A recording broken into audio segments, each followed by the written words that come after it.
Jane Thompson wishes to share a story with you around her relationship with her daughter Lisa. She would like to talk to you about some of the circumstances of her journey, how mental health services tried to support her through difficult times, which unfortunately for Lisa, her life was ended.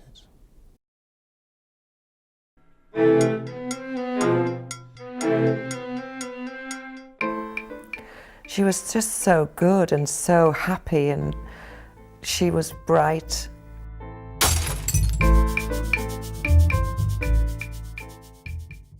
Gave birth to Lisa at 8:10 in the morning, and she was 7 pounds 10 ounces and beautiful, lots of dark curly hair and just perfect. Whenever we were in the street, particularly when we were in Italy, everyone used to come up and say, "Oh, che bella bambina, guarda che bella," and they used to think she was such a gorgeous child, and she was always smiling and happy and obedient and just a pleasure. She was interested in anything that you told her. She was keen to read, and she used to love to go fell walking, even from a very early age. When she finally started school, she first of all took up a recorder, and she was learning to read, and she was learning very, very quickly, and her spelling was very good. And she went on then into about the 3rd year at school to take up the cello. And also, soon after, she learnt to play the piano. She started playing the piano, and she played in St. Cuthbert's Church. She played a concerto for about 25 minutes from memory of Shostakovich. She got 9 GCEs, it was then, and she went on to get 3 A-levels in French and English. And Latin, she was very good at Latin. She actually was supposedly one of the top 3 in the country in Latin, and that's what she went on to do together with Italian at Cambridge. So she got into Emmanuel College to study joint honours of Latin and Italian, and she hadn't actually studied Italian at school at all. I was quite surprised when Lisa decided to take Latin and Italian and not music, because music was her first love.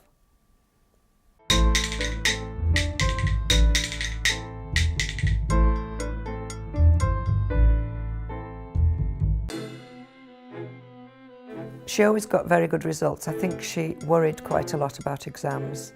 She studied a lot. The only thing I can remember, maybe when she was about 13, she had a period of when she couldn't sleep, when she'd been studying, and she had great difficulty sleeping, and we had to take her to the doctor.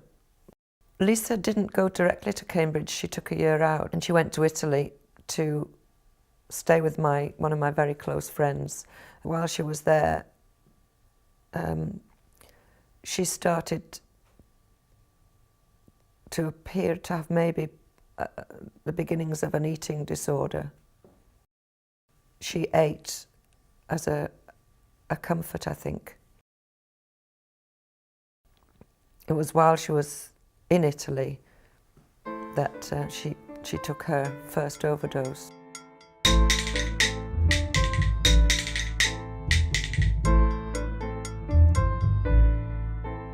The last phone call I got from her, she was quite frightened, and she said that she was feeling really bad, and she felt almost like killing herself.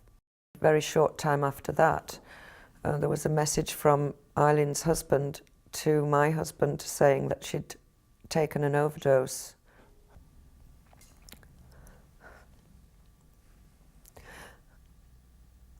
I was totally shocked and so frightened for Lisa.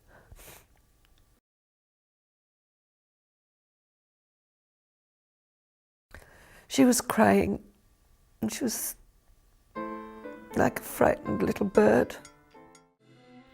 Her father was working, and he felt that he couldn't leave the restaurant, so I went on my own But Donna had had this dreadful dream that Lisa had died while she was at my mother's house. She was staying there and she had a nightmare. And they transferred Lisa to a ward which was full of old Italian ladies, and they were all looking and judging. And I was so frightened for Lisa. And we visited, and then Eileen took me back to stay with her, and I said that night, I said, Eileen, I can't leave Lisa. I can't leave her there. So Eileen took me back, and I sat in the chair beside Lisa all night and held her hand. And then her dad arrived, and then we brought her home. We went in the plane, and we had a terrible experience on the plane on the way home.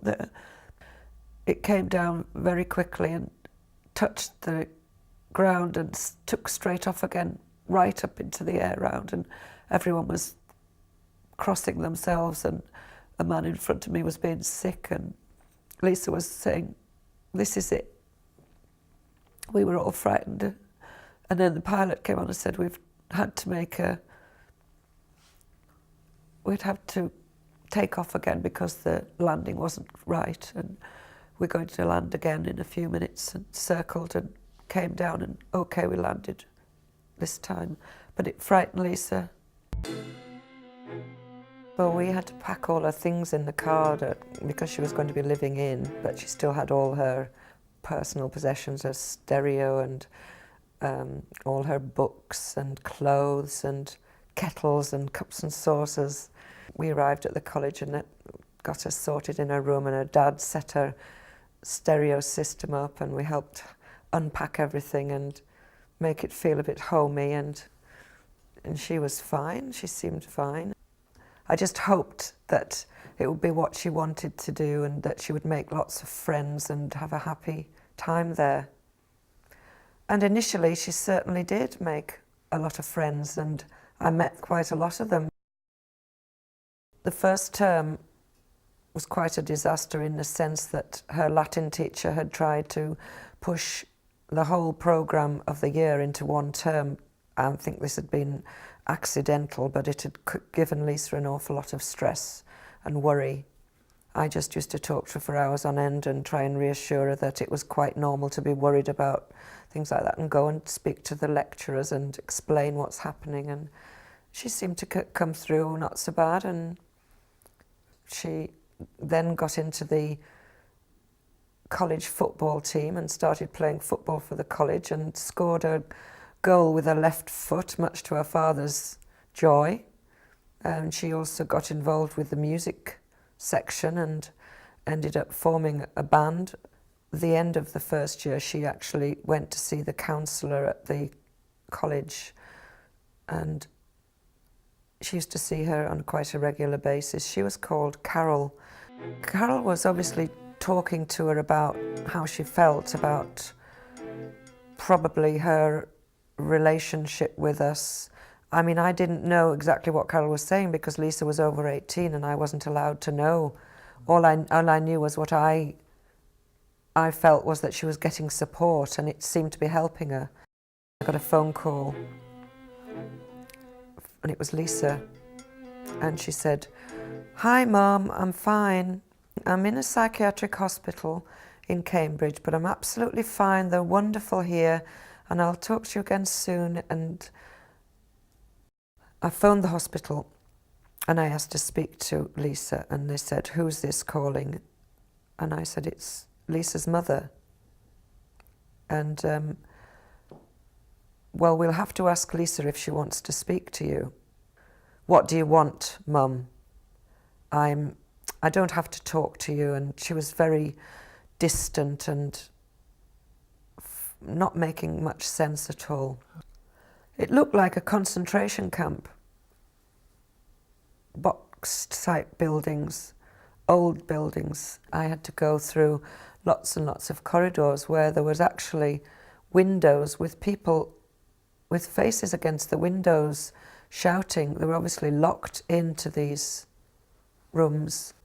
I was allowed to see her, and she she came to see me, and she was like a skeleton, and her hair was just hanging lank, and her shoulders were down, and her face was tiny, and she was rocking one foot from the other, and her eyes were half closed, and she was drugged up to the eyeballs. I didn't know what to say to her. Blaming myself for it must be something to my fault, the reason that she's got like this must be something to do with what I've done and how I've brought her up, and is it because we're getting divorced, or is it her dad's fault, and wanting to blame, I suppose, at that stage, but most of the blame going on myself. I had to explain to them definitely that she'd had a happy childhood, and there wasn't any problems when she was younger. They just didn't seem to know what to do or what to say to me. The doctor will be able to spare maybe 5 minutes of his time, and I thought, 5 minutes of his time. And that's when I went in and said, my daughter is maybe a statistic to you, but she's certainly not a statistic to me. She's a person. I thought that I've got to bring her back home. And they asked me if I wanted her transferred in an ambulance, or would I take her? And I said I would take her. And she was a nightmare. She was screaming, and she hit herself in the face like this. And she threw things out the window, and she, I hate myself, Mum, I hate myself. It was very haphazard and unprofessional. I'd say, can you tell me where Lisa is? And, not sure. Probably on average we took her out 4 or 5 times a week from Garland's. I took her fell walking, I took her to the swimming pool, see if that would help her. I think she would be another 3 months in hospital before she was able to come home. She needed constant reassurance. Will I get better? Will I get better, Mum? And I used to say all the time, I promise you can get better, you can get back to health, perfect health. She worked for a while in the restaurant helping me. She was doing really quite well. She got herself a job in House of Fraser and worked part-time, and she was doing really well. But she'd put on quite a lot of weight again, and it was getting her down a bit. By this stage, she was living with us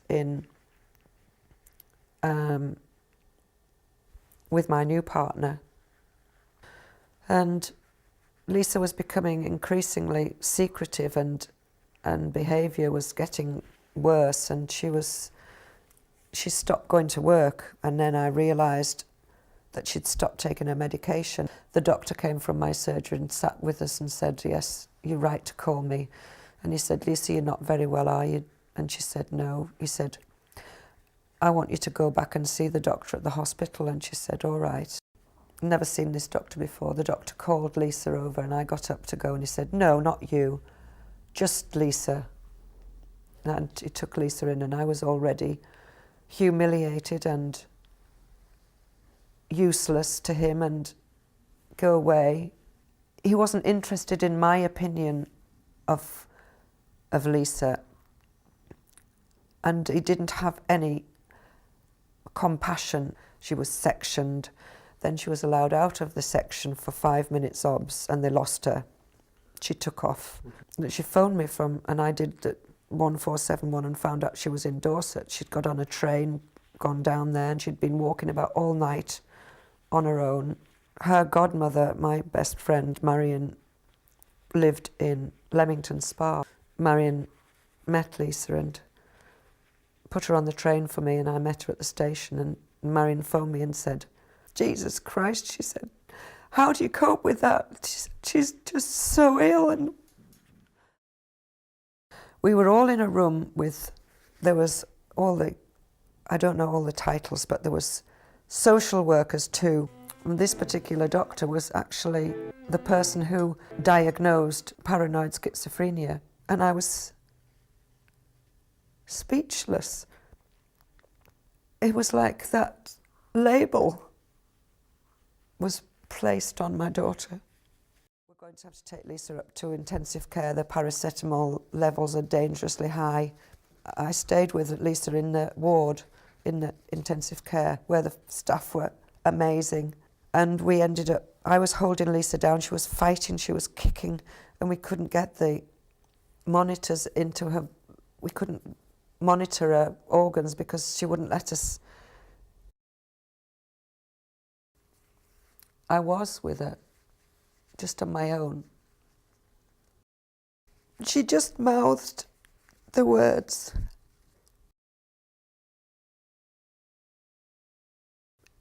"Help me," back to Garland's in an ambulance and left in a ward, which was so wrong. A home would have been so much more appropriate than a hospital. Durham Hill Road, where the staff were wonderful, and I felt that was a great improvement. And they helped her get well enough to go into a flat. About 3 weeks before Christmas, we were all going out in the evening, and she just suddenly seemed to go down. So I went to the Garland's Hospital with Lisa, and there was a lot of people with drug problems and drink problems being admitted at this time of year. So basically they didn't take her into hospital. She came home and we spent Christmas. It would be early, 7-ish, I think.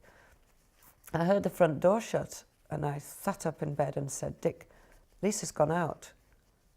I think it must have been about 11 o'clock and the doorbell went, and I went downstairs and there was a policeman and a policewoman there, and they came upstairs and they said, "Well, we just wanted to know a bit about your daughter." And he brought out of his pocket a necklace which was a Rennie Martin necklace which I'd got Lisa for Christmas, and she was wearing it. And I said, "That's Lisa's, yes." And he said, "Well, I'm very sorry, but your daughter was killed by train this morning." And I just screamed at the top of my voice.